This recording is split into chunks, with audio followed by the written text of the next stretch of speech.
I'm Raymond. Hey, I'm John. And you're listening to Foulin Out. Back at it. Back at it after some technical deficiencies. Oh my goodness. We are back at it with episode, what is this, 69? It's episode 8, John. Episode 8. Well, you know. What year is it? Where am I? Is it 2020 yet? I or is wish. It 2019? It's still 2019? Yeah, I can't believe it. Well, I mean, we got what? 7 more months? Wait, what? No, 9 more months. Yeah. So we're Years in the aren't third 10 month. months. Actually, it's about to be the 4th month. I know. That's April why. Fool's, brother. Yeah. Oh, shoot. Yeah. What am I going to do for you on April Fool's Day? The biggest joke on me for April Fool's is I get to stay up till 4:30 tonight doing a radio show. Ooh, that's an early April Fool's joke. Yeah. I played it on myself, too. Wow, you must be really incompetent to do that. Yeah. Well, you know, it is what it is. It's like putting a banana peel on the ground and then coming back to it an hour later and slipping on it. That's not really, the ideal joke to play on somebody on April Fool's Day because you played yourself. Yeah, like DJ Khaled said. That's what DJ Khaled said? You played yourself? Yeah. I don't know. That sounds like a DJ Khaled. He was the one that did, like, Keys to Success. I don't know. I don't listen to rap or DJs.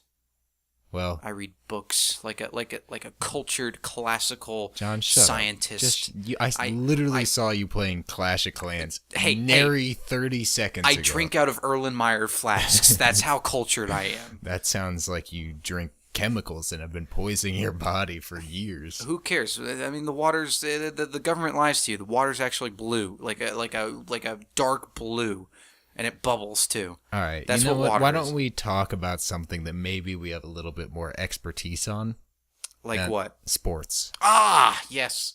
I am very good at talking about sports. Well, you certainly do it. I wouldn't say you're good at it.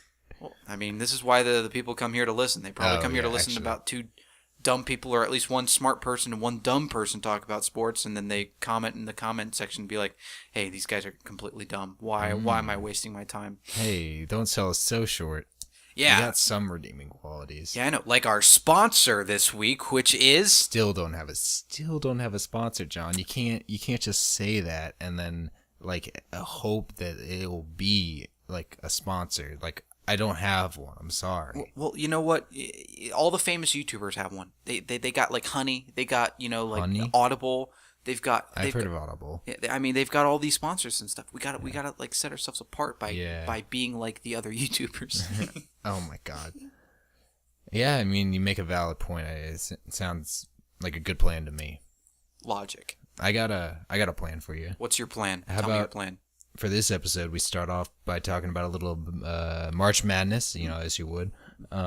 Specifically, Virginia Tech versus Duke, and then get into a little bit of a Duke's big loss today versus Michigan State. We'll talk a little bit about the NFL. Just for a bit, we'll talk about the rule change about pass interference calls and how they can be reviewed.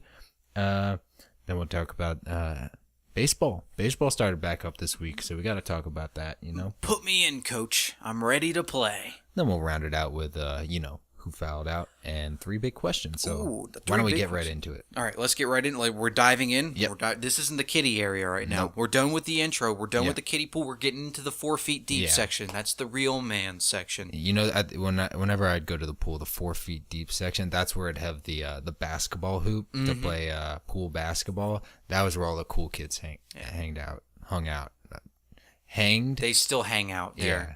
They're still right there in the 40-degree weather in the pool, dude, playing basketball. I would do it. But anyway, segue. We're riding over on that segue to Virginia Tech Duke. And this was a good game from the Hokies. I think, even though this was a tough loss for them to suffer, I do believe that they played their hearts out. They were getting it going from 3 in the first half, but I think the end of the second half and the story there was just how Virginia Tech just couldn't make shots down the stretch. Yeah. We got our shot. That's all you can ask for. We did get our shot at the end. Yeah. You play your best game of the season just to give yourself a shot at winning the game down the stretch. Mm-hmm. And we had that opportunity, just couldn't capitalize. You can't really hate them. They got good looks. Yep. I mean, other than Outlaw. Outlaws 3 was a bit absurd that he just chucked up there. Yeah. But Hill, both of his looks were clean. My heart goes out to him because he's been with the program for 5 years now. Absolutely. He definitely wanted it. I mean, a guy of his talent and skill, probably could have gone to like other bigger schools, but you know what? He chose to come here to Tech, and he balled his ass off. I tip my hat to him. There it is. Thank you so much for 5 great years here at Tech. Tipping his Pirates hat as we speak. But yeah, I second that notion. Ahmed Hill, fantastic talent. Always plays 110% on the defensive end. On the offensive end, he's just so fun to watch. I'll always have the memories of in Castle Coliseum, Justin Robinson driving it to the lane, kicks it out to the open hill. You got the 3 fingers in the air before it even leaves his hand. You know it's about to be a wet 3-point shot from our boy Ahmed. Yeah. It's gonna be different. Different team next year. Different coach. Probably. Too. Yeah. That's I don't want to move on just yet. You gotta wait. It's pretty certain that he's gonna do it. There's informal reports that are already out that he's sort of finalizing a deal right now with Texas A&M.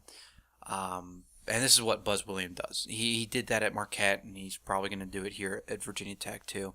But nothing but thank you to Buzz Williams from taking our program from nothing, literally just like a backwater school in the ACC that Duke and UNC and UVA always used to beat up on, to an actual legit contender now. Thank you, Buzz. Yeah. Hope you choose to stay, but if you don't, go kill it at Texas A&M. Yep. Go beat John Calipari, please. Yep. But other people that are leaving, Justin Robinson, that's going to be probably the most killer loss that we're going to take, because he was our floor general, assist leader, and career assist leader from all people that go to Tech. He beat out on Bimbo Coles. But yeah, definitely gonna miss him. He should definitely enter the draft because I think he has enough talent to maybe go late second round, even though maybe he's not tall enough. I don't know. I mean, maybe, but there's just so much talent at the NBA level. But I love the way he plays. He has great court vision. Yeah. Great court vision. He does everything you want from your starting point guard. Another guy, Nikhil, probably going to declare. Not a senior, but, an NBA talent for sure. Top 20. Yeah. He should probably go. I wouldn't be surprised if he left. I would definitely be surprised if he stayed. Yeah. There's no reason for him to. I mean, you could say, oh, maybe he didn't have his best game, but you don't see guys get knocked out of the tournament and then decide, hey, we're going to run it back, do it all over again, especially with everyone leaving. Including the coach. Yeah, there's nothing holding Nikhil down at Virginia Tech. And, I wish him the best of luck in the NBA. He's going to hopefully find a team that works right for him and kill it, hopefully. Yeah. I mean, he showed the talent, more consistently than he didn't show the talent here at Tech, so he's got a good shot at making it big. Yeah, hopefully.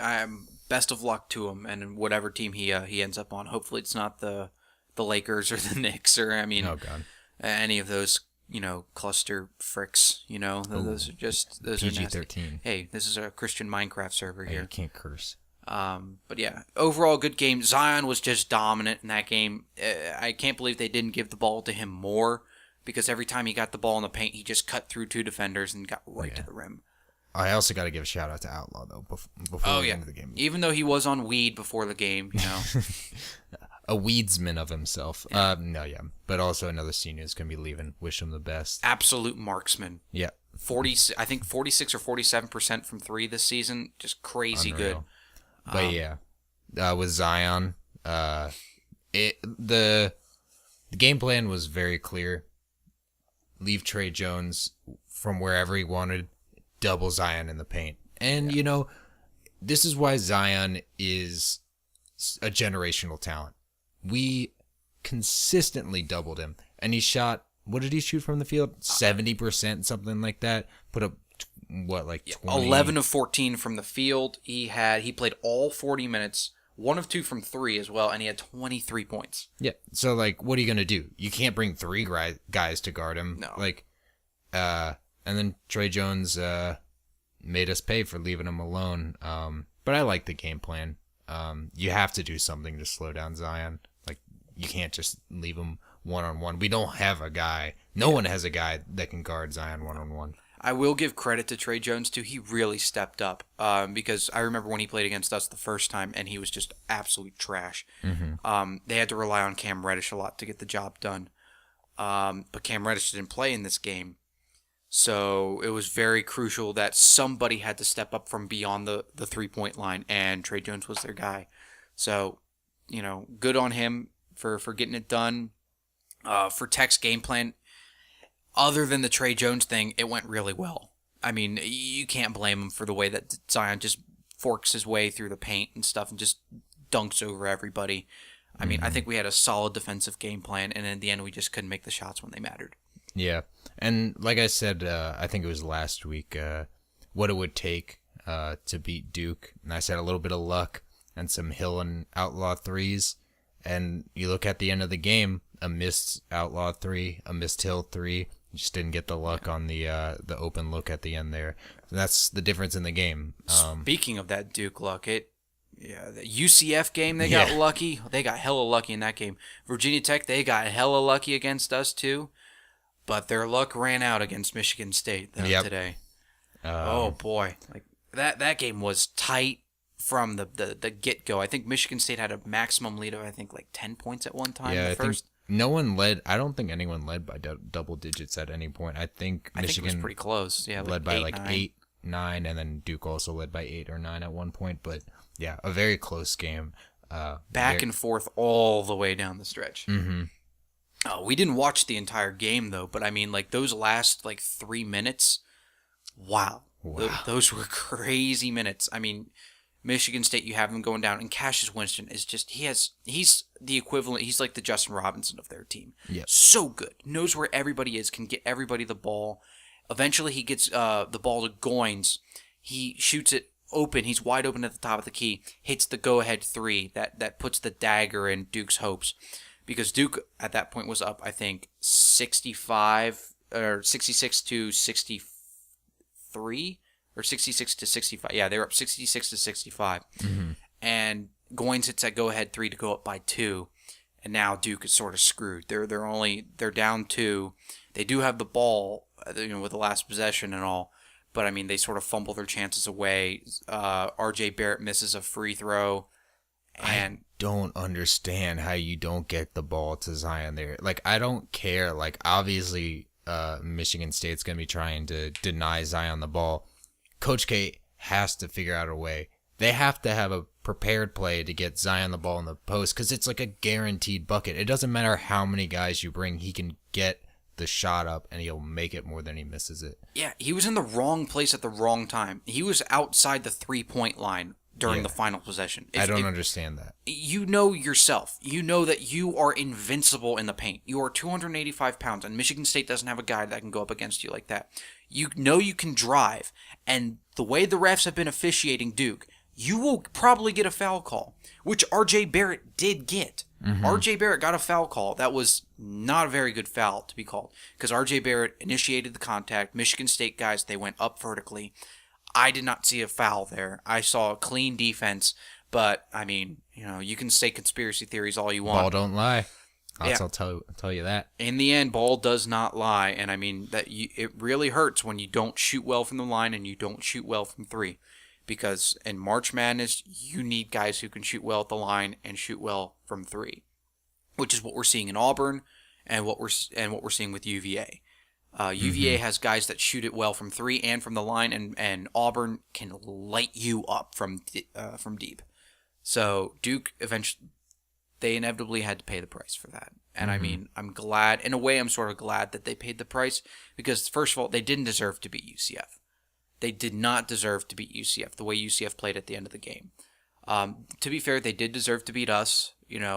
Virginia Tech, but it should have gone to OT. I think Ahmed Hill, 99 times out of 100 makes that shot at the end of the game. Just unfortunate. Not an easy look. No. I wouldn't say 99, but a lot higher than 50%. Yeah. But yeah, happy for Spartan, for the Michigan State Spartans, moving on to one of their first Final Fours in a long time. Yeah, they made the championship a few years ago. Yeah.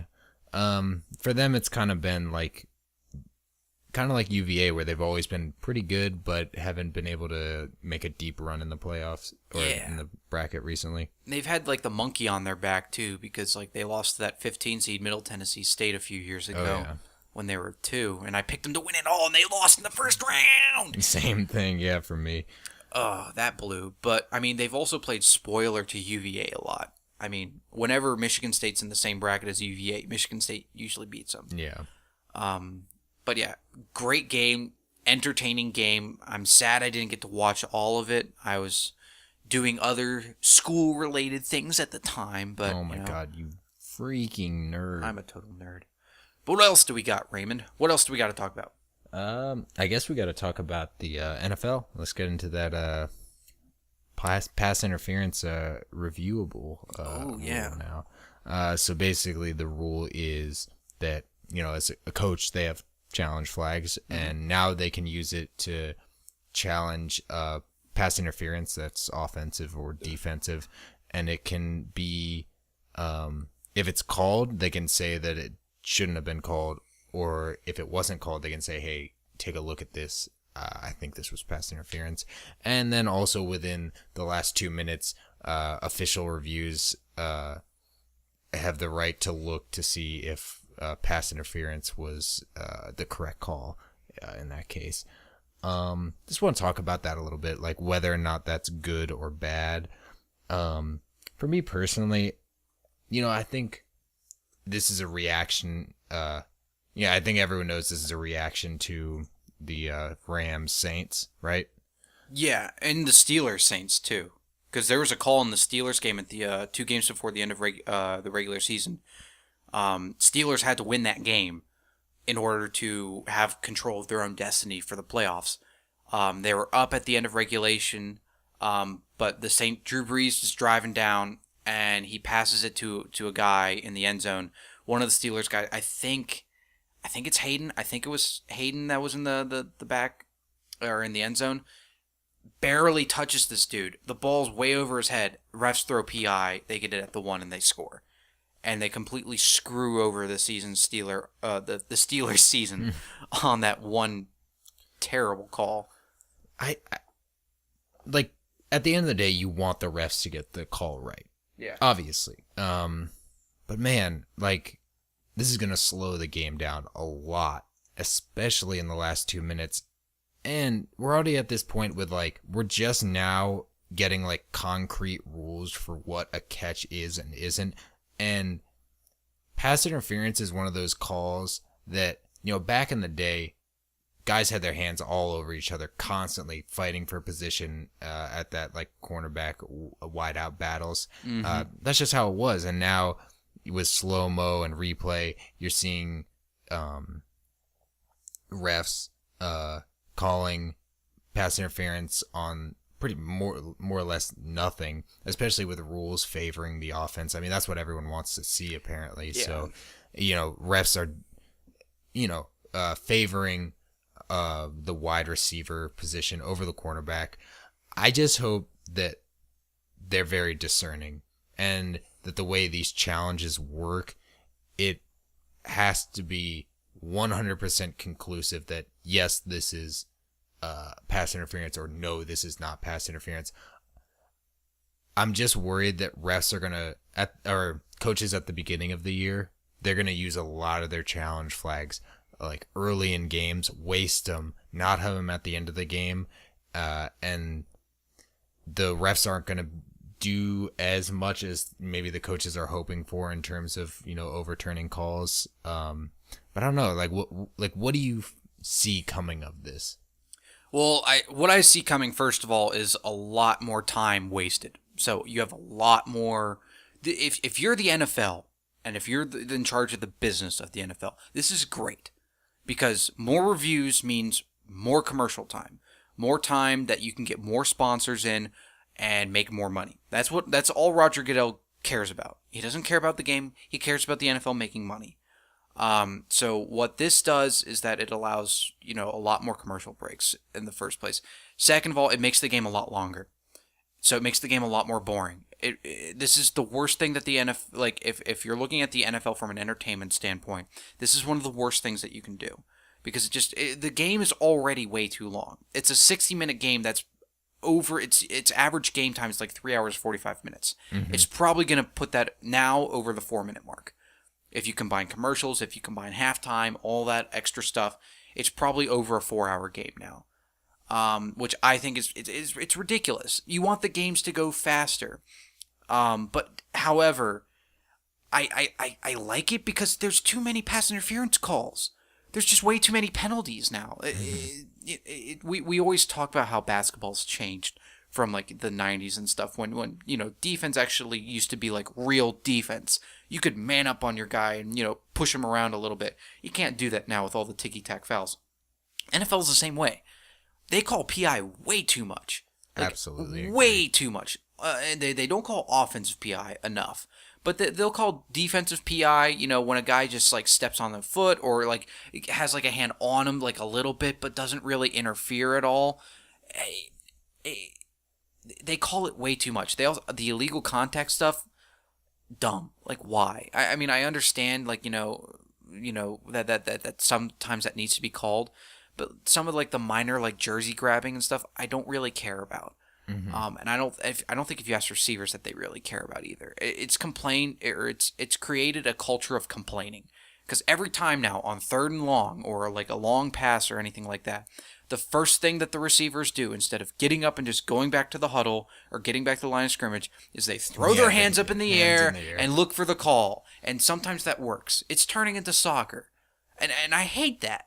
If you didn't catch the ball, and if you weren't like egregiously messed with, don't beg for the call. Get back to the line of scrimmage and run the next play. Mm-hmm. So that's my opinion on it.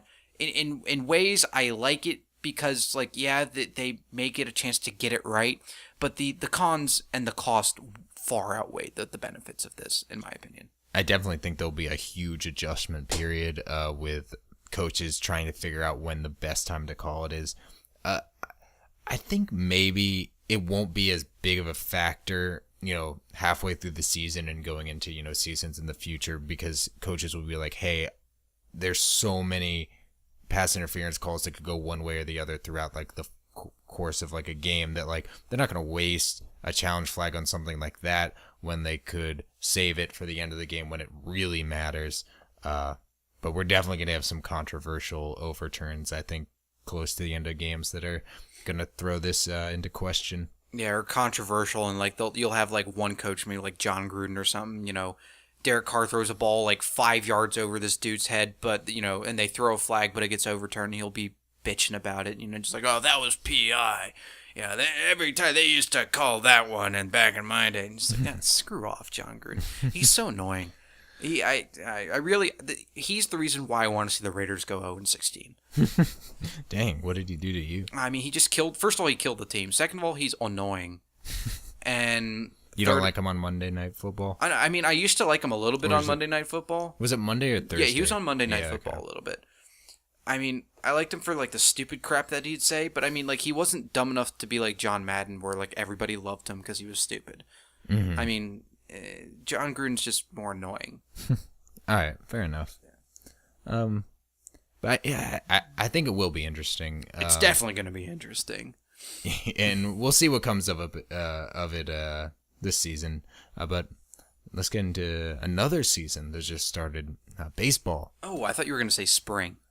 Well, yeah, that too. But spring training is over for baseball, and we're into the regular season. Ooh. So yeah, opening day, my Red Sox started off the week 1-3. They got a tough 11-game road trip for them. Yikes! Like who starts the season like that? Yeah, I've never seen this before, where it's an 11-game West Coast road trip for the defending champs. Like, show a little goddamn respect, why don't you? Like, you can do that to, like, the Cincinnati Reds. Like, who gives a crap about them? Yeah, nobody's cared about them since, like, the 80s and stuff when they had Pete Rose. Mm-hmm. But, yeah, going off of your team, my team starts off with, I think it's, like, 12 games. I think 12 or 13 game NL Central streak. So we play the Reds. Then we play the Cardinals at home. We have our opening home day tomorrow against the Cardinals at 1 p.m. Then we play the Reds again at home, and then we go on the road at Chicago to play the Cubs, which is that's a lot of NL Central games back to back to back to back. But yeah, we lost our first game, unfortunately. One of the dudes, I think Dietrich, he hit a nice 3-run home run to give the Reds the lead for good. But overall, liking the way that our team's looking. I mean, Cervelli's back in there. We got Jung Gong back after his DUI in South Korea. Talion looked pretty good pitching. Bell, our home run hitters, back in the lineup. Dickerson got another home run. Happy to see him. Cervelli, all the other guys. It's not the same team without, Kutch and Harrison and all them. But, I'm just hoping that, we continue to just go do well down the stretch. And hopefully we make something of the season. You never know. NL Central's, it's going to be tough. You got the Brewers, you got the Cardinals. I mean, the Brewers are good at the beginning, and then they sort of, fade away. I mean, to be fair, they made the playoffs. Yeah, they made the playoffs last year, and they won a series. Yeah, they got Yelich. I mean, they're going to be tough. And then you got, the Cubs, who regressed a little bit, but still a competitive team. So Pirates, they got their work cut out for them as sort of that middle of the pack kind of squad. But the Red Sox, what's been surprising with them is the starting pitching has been the issue, which is really not what people were looking at the beginning of the season as like a potential weakness. But I mean, it's hard to make much of it at this point. I mean, 4 games in, 162. Yeah, 162 games. For the Pirates, 2 games. I mean, I don't know how much you can actually get a good, good. You don't have any good stats to really pull from right now. You have to wait till like 20 games in, 30 games in to start to get like a good feel. What I always look to is, a lot of teams come out hot. They play good in, April, May. By the end of the, June, getting into July, that's when you really know the competitors versus teams that are in the playoff hunt versus the teams that are, probably tanking on the for outside. whoever the good prospects are. There's not as much tanking in baseball because the draft is like 1 million rounds and guys trade prospects all the time, especially at the trade deadline. It's different. And especially in baseball, you don't have guys. One guy doesn't make a team as much. It's a team game. It's not like basketball. You got like Trout and like Harper. Teams will, what is it? Sell the farm. Yeah, sell the farm to get the. I don't know what the. I don't know the rest of the it. phrase. We're uncultured. Yeah. I said I was cultured earlier, but now I'm not. We obviously knew that was a lie. It only took 20 minutes. Mm-hmm. But yeah, it's definitely a different sport like that. But that's kind of what's cool about it. I'm excited for baseball. Bryce Harper? You excited to see Bryce Harper?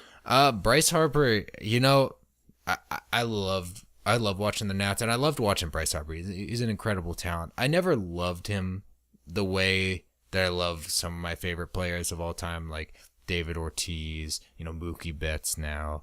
Bogarts, who just signed that contract with y'all. It's not official yet, but it's very close. Mm-hmm. But yeah, even like when you look on the Nats, like I loved Rendon, and I hope they sign him long term. I don't know what it is about Harper. I don't know why I never gained I loved him as a player. It's insanely talented. But who he is he's sort of weird. He's not really. He never embraced.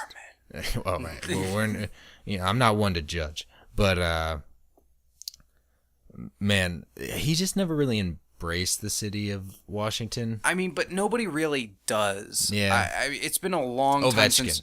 Yeah, Ovechkin he has obviously, but he's from a different country, so it's a little bit different. Yeah. Like from an American standpoint, it's been a long time since somebody has embraced DC as like let's go DC sports, all that kind of stuff. Well, it's because they've sucked. I mean, John Wall signed an extension, but I don't think he really had any like DC like let's go spirit, all that kind of stuff. Like it's not like the '92 Skins when they won the Super Bowl, or like back in the '70s when the Redskins were and the contenders for the Super Bowl every year. And it's not like a Boston or a Pittsburgh. Or New York or anything like that. It's not a real big sports town. Yeah, I've always said Washington is one of those cities where fans, they love going to the games. I think there are a lot of people that really enjoy going to, baseball, basketball, whatever, but they don't have their heart and soul in it because at the end of the day, a lot of people, especially from the Virginia area, that are fans of these teams generally do pretty well for themselves, so they don't have that same like my team is everything.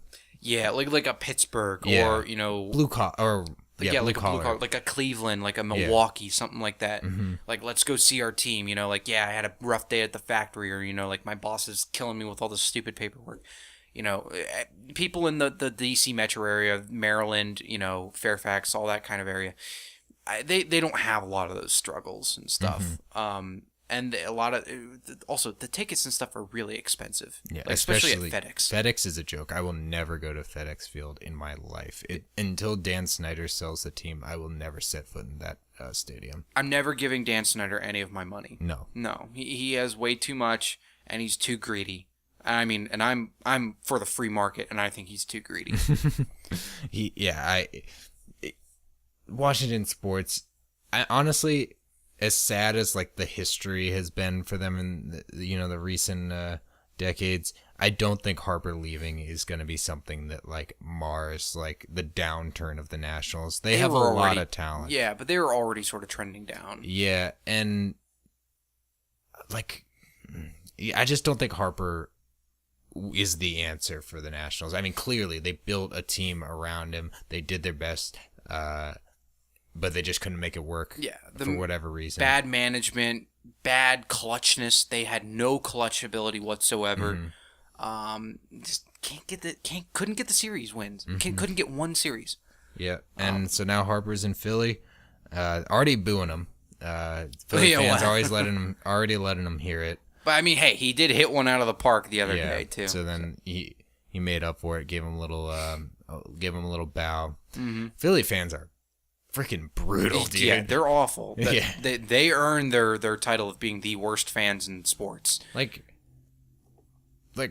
how are you gonna boo the guy that just signed a 13-year deal with you? Yeah. He strikes out twice, and you're already heckling this dude. Like, come on. Yeah, I don't see that happening in any other city. No. Maybe New York. Yeah, New York's kind of trash, but I mean, oh my God, those Philadelphia fans. Yikes. Not to mention the whole like Super Bowl thing with Nick Foles and like how they just started throwing beer bottles at the Vikings fans. Yeah. Like they're just awful fans, I think. Philly fans, get your stuff together. Yeah.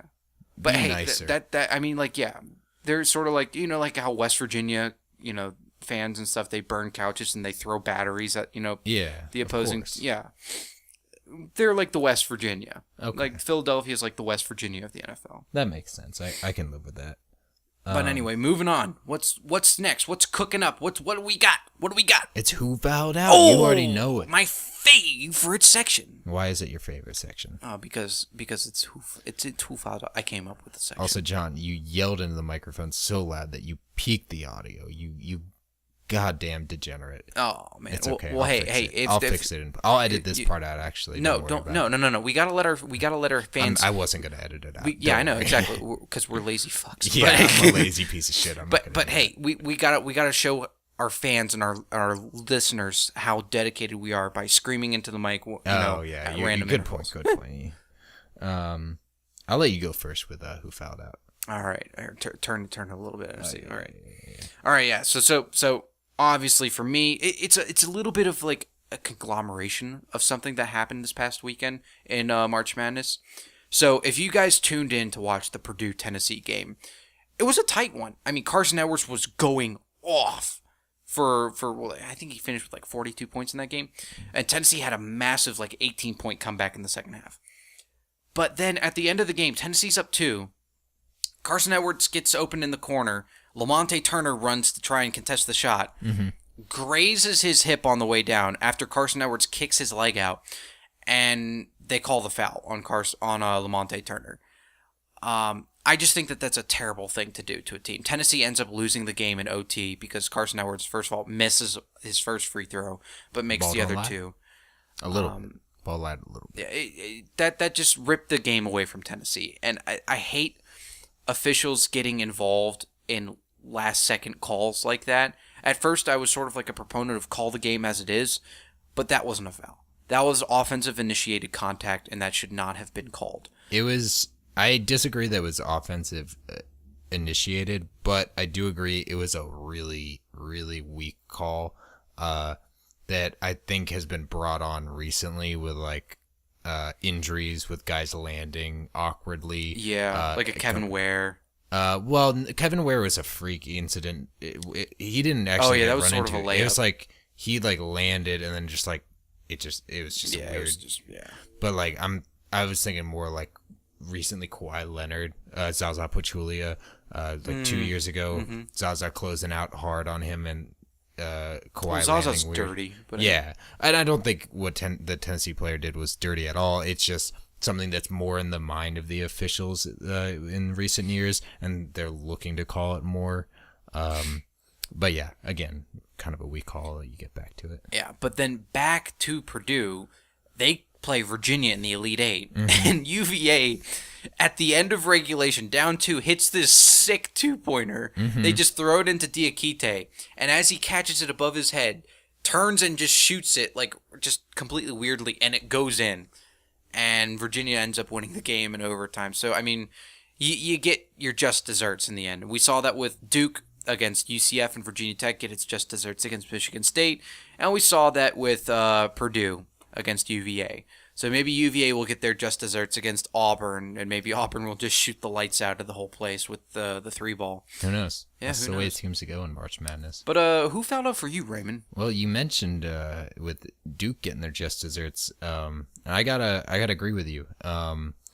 Duke 17 turnovers in that game against MSU, and they're fouling out for me.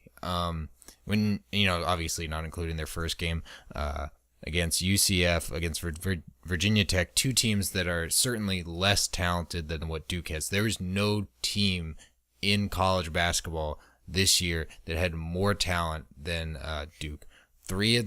All three of the top recruits, then a top 20-ish recruit in Trey Jones. You have so much talent on that starting lineup. There's no reason, you hate to say that like anything less than a championship is a failed season. Because with March Madness, I mean, it's so tough to win. It's not like the NBA where you have 7 games to, really figure out who the better team is. It's one and done. But this whole tournament, Duke surviving by the skin of their teeth in both of the games that they won, not including the 16 Yeah, not including the North Dakota State game. And then falling short against MSU. You have too much talent to look that human. I expected Duke to come and steamroll team after team after team, and that just wasn't the case. And No. I think it comes down to when you bring in 4 freshmen. 4 freshmen, yeah. Not 4 freshmen. 4 freshmen. They don't have the. It's not that they don't have the competitive spirit. I mean, when you look at all 4 of those guys, they want to win, and I would never take that away from them. But they don't have the experience. They're young. They don't have the maturity. Yeah, they don't have the maturity, and I think that's what cost them at the end. 17 turnovers is too much, especially for a Coach K-led team, and poor shooting from the free throw line. That's going to cost you games in the tournament. And they've been, throughout the season, they've been able to make up for those, weaknesses just with sheer talent over every other team. Just Zion being able to body everyone. It didn't really matter, but, as you get further down that bracket, the teams get tougher. Guys want it more and more, and you can only cover up those weaknesses with talent for so long. And You know, this is another thing. This is like an ancillary fouled out. The Yeah. media. How are you going to... Okay, I want to see Duke lose as much as the next guy. Yeah. Trey Jones, after the game, he is heartbroken. You can see him, hand in his face, clearly upset. Teammates around him. Yeah. This kid's like, what is he, 19, 18? 18 or 19, I'd say. Yeah. Leave him alone. Like, let him go through his emotions. It's not, I don't know. I've always hated when they do that for any team that's on the losing end. Just get right up in his face after a tough game. And it wasn't just one time. Like if they just like pass by the bench or the midcourt and then go back to showing the Michigan State fans or anything like that. They stayed on him for a good 15 seconds. It's ridiculous. And then they stayed on like the whole Duke bench for like 10, 15 seconds or so, swapping from Duke player to Duke player. Like, why? Yeah. We don't need to see this. Just show us Tom Izzo, show us Cassius Winston, show us the winning team. I don't know. That really bothers me, especially, you know, in the NBA and like in pro sports. I mean, they're adults. They can deal with it. They're making millions of dollars, but they're kids. Like, you know, leave them be. That's all I got for Who Fouled Out. We're going to do 3 big questions. All right, let's go. All right. So we got Final Four. Final Four. Who has the best chance? And this is an important distinction. I'm not asking who the best team is. Who do you think has the best chance given, you know, obviously talent included, but also matchups and that kind of stuff? Who do you think has the best chance to win it all? Unfortunately, I'm a huge Virginia Tech guy, but I think UVA has the best chance. Okay. They have the easiest matchup against Auburn compared to Michigan State versus Texas Tech. I think that's going to be an easier game for them. As long as they can run Auburn off the perimeter, I think they'll win that game pretty easily. And they have the 3-point shooting themselves. Kyle Guy is a great dude that he can get really streaky, but if he's on fire, he can win you games. Ty Jerome is also a guy, like the maturity of the UVA players is something that goes unsaid. They are so mature, they play within themselves, and they know when they get down to crunch time that they just have to stick with what they do best, and they do it. The only time I've ever seen them get out of their comfort zone was UMBC. The only time I've ever seen them in the past 2 or 3 years, which is crazy. Tony Bennett has a really, really disciplined team, and I think discipline will save the day for UVA and get them to the championship game and potentially win it. But for underdog, dark horse, though, that no one's talking about, Texas Tech. Yeah. I mean, if you're talking about teams that like to play good defense, Texas Tech plays a hell of a lot of defense. I don't know if you watched them. Did you watch them against Michigan? Yes. And that game started off really rough for both teams, and then only got rougher for Michigan. It never got good. You always thought they'll string together a few baskets here and there. It never really happened. No. Texas Tech had they had a clink lockdown defense all night. Yeah, Jarrett Culver, great player. He's definitely going to go pro after this season. Although I do think Michigan State has the better chance to win there. I just think that they have the better all-around team. The guard play, I think, will get them the day. But yeah, big question for me that I gotta ask you: who do you think wins the World Series this year, man? You gotta tell me. I know you're a Red Sox guy, but I mean, do my Pirates have any chance of maybe? I'm gonna say your Pirates. I don't like their chances this year. I'm sorry, but you never know. You never know. It's possible. You gotta watch them to find out.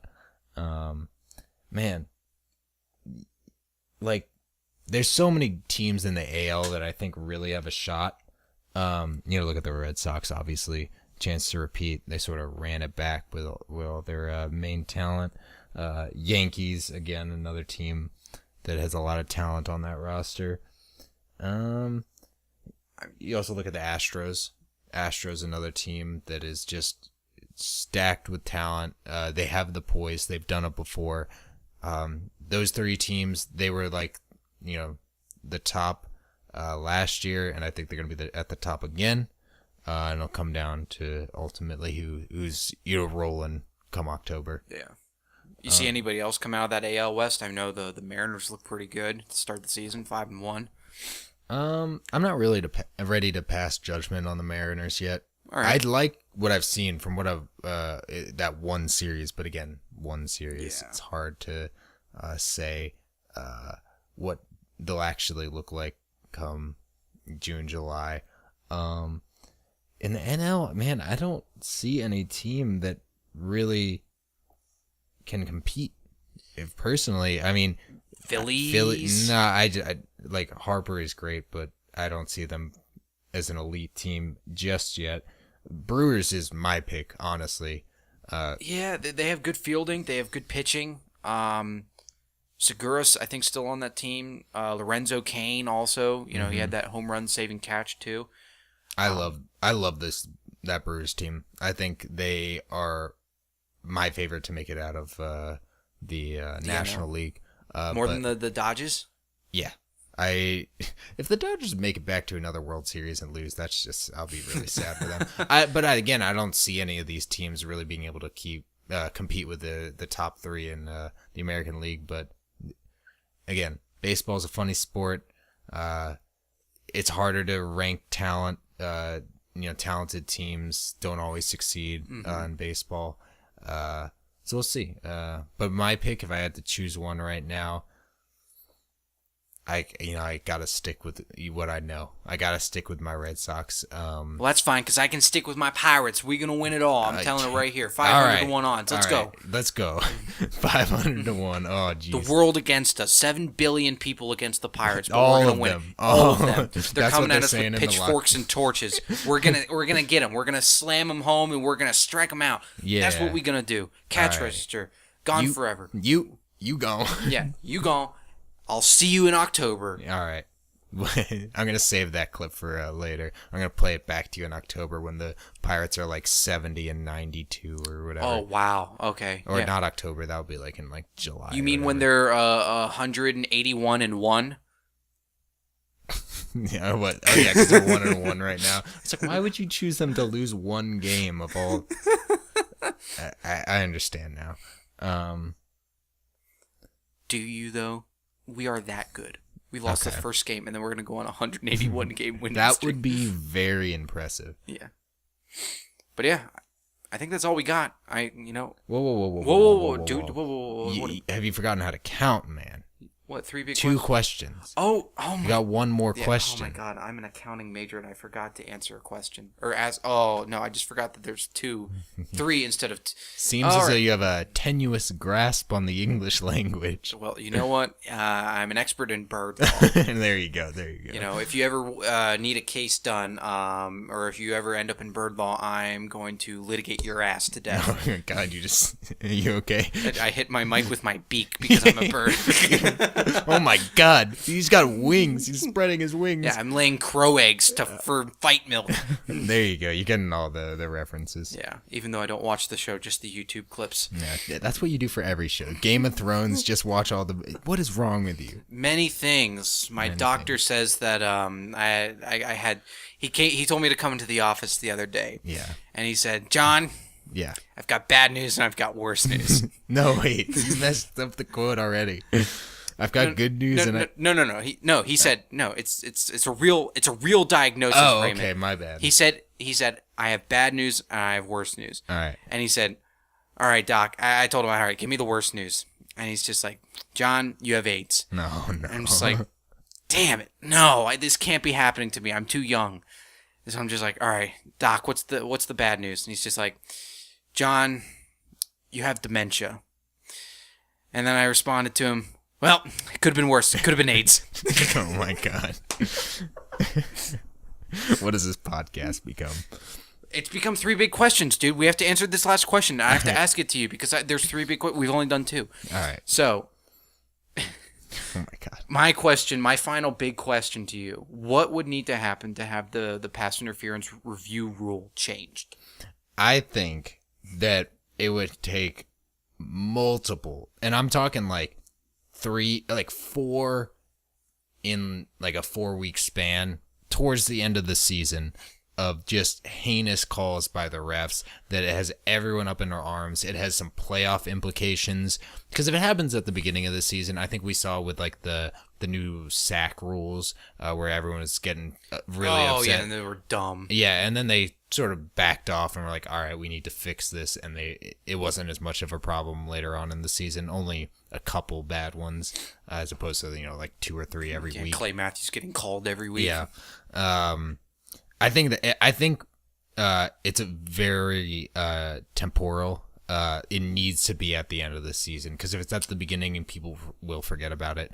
But I don't know. I think the NFL, and as much crap as it gets, refs do a pretty good job at adjusting as the season goes on. Even if it takes a while longer than fans want, this league is changing a lot, and refs are adjusting, just like the players, just like the fans, just like the coaches. And I think they'll get it right by the end of the season. But if they don't, we could see some changes, or if not complete reversion of this rule. Yeah.